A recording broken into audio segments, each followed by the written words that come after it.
Hey guys, I hope you're having a fantastic day. I wanted to talk to you about our Chinese diesel heater and how to make the fuel pump more quiet.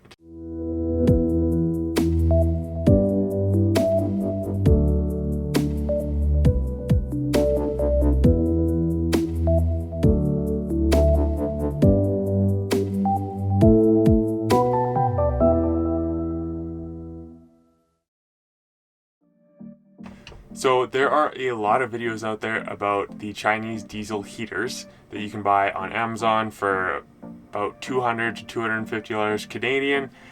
And I wanted to talk about the pump because a lot of those videos cover the installation, which is fairly simple. And with this pump being so much cheaper than some of the other more expensive German pumps on the market, there are quite a few tricks to the installation, and one of them is how to make this guy silent. This pump has a piston inside that operates off an electric signal. So the piston basically goes back and forth and hits up against metal every time it goes back and forth, back and forth. So that's that clicking that you're gonna hear. And one thing that is pretty irritating if you're trying to fall asleep at night is laying there and just hearing click, click, click. Or if the heater turns up really loud, it's like click, click, click, click, click, click, and it's just super irritating. There are a few tricks that I learned about this pump on how to make it a lot more quiet. I've honestly, the diesel heater has been performing great, but to be honest, I have treated this thing like crap. I have had error codes when I first installed it. I sent too much voltage to it once, which blew the controller, which gave me an error code. I don't want this to come across in a bad way. I still think it's the way to go when it comes to buying a diesel heater or any type of heater for your camper van. But I've actually done some serious damage to this heater, and I've been able to repair it every time. They're really easy to repair, which is great news. The parts are really cheap. Some of the parts can take a while to come in, like these pumps. So I actually just I have two of these at all times. I've only ever replaced it once, and that was on my part because I installed it wrong. In the installation guides, it says to install this at a 30-degree angle, because if you install it horizontally, bubbles will accumulate on either side, and then basically you'll cavitate your pump, which will fry it essentially. And then you'll need to get a new one. So that's what happened to me. I installed it on a 30-degree angle with the rubber gasket that it comes with, which basically just grips the pump like this and has a screw, and you screw it in to hold it in place. Over time, the pump just started to go like this from road vibrations driving down the highway. Maybe I didn't screw it in tight enough. Anyways, it just inevitably kind of went like this. And then after a little while, it cavitated itself, bubbles built up, and it stopped working. I basically broke the pump. So I ordered a new one off Amazon. They're like $25, but it did take like 6 weeks to come in. Got my new pump, installed it again, and it was the first pump that we installed was just really loud. Underneath the van, it echoes off all the metal, and it actually comes into the van when you're trying to sleep. It's super loud. It's the worst place to basically install this pump. So I did a bunch of research and found out that you can actually install these pumps vertically. Anywhere in between 30 degrees and vertical is a lot safer. So I've installed mine basically vertically, and it's worked great. I have probably around 1,000 hours of operation on this pump. When we're camping in the wintertime, the heater is essentially going 24/7. It's always on, and the pump has not gone since that first one that I had to replace. So I mounted mine vertically, which has worked really well. You can actually watch the air bubbles flow every time the pump clicks, and the air bubbles never build up or get stuck underneath the pump or anything. They always flow back up.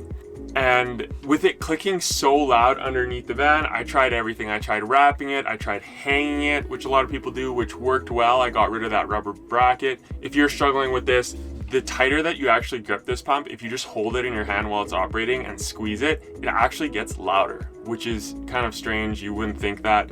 So I got rid of the rubber bracket, and what I ended up doing is mounting it in the engine bay. Or one of the rules that I've broken by doing this is mounting it in the engine bay. It's higher than where I've tapped into the gas tank, and it's also higher or the same level as the heater. So the fuel actually has to travel up to the pump and then back down to my diesel heater, which isn't what you're supposed to do, but for me, it's worked just fine. I'll let you know in the comments or down the road if that doesn't work out for me.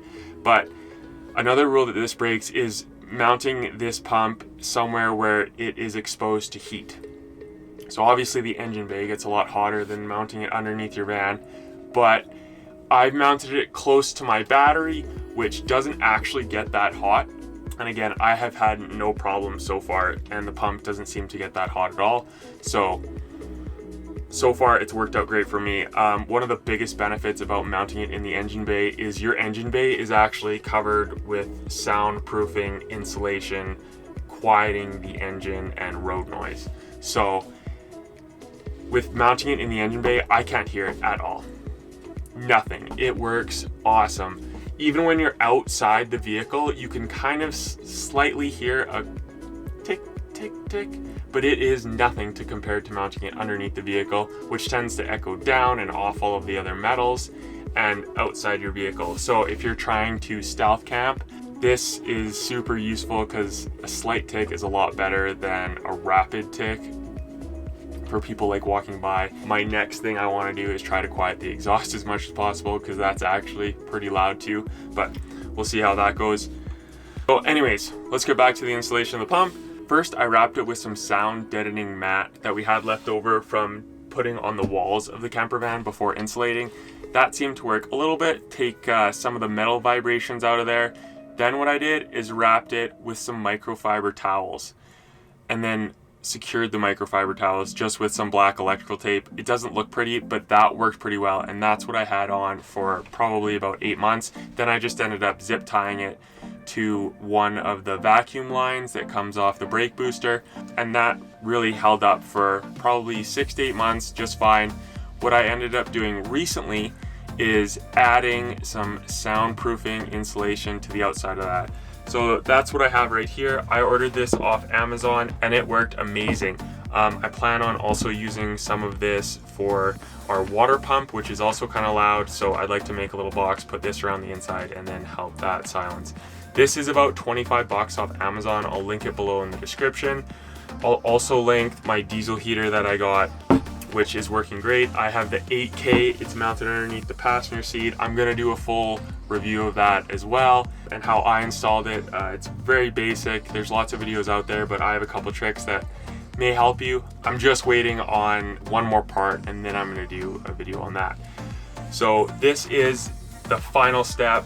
So I wrapped it in the sound deadening mat, and then I got some microfiber towels, and then I got this and wrapped it around this. So I mean, it gets kind of big, it's like a small cylinder, but it fits in there just fine, and that has been amazing. So I basically just zip tied it to that air vacuum line, and yeah, it's performed amazing.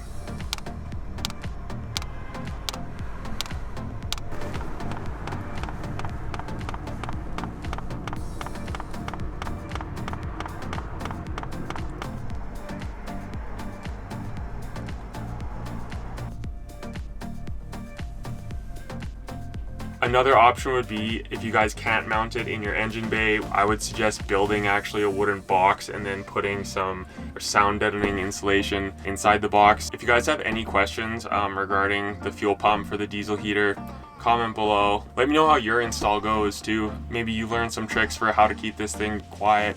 But yeah, I hope this video helped you out, and if you liked it, be sure to like it, subscribe to the channel, and I will see you guys in the next one.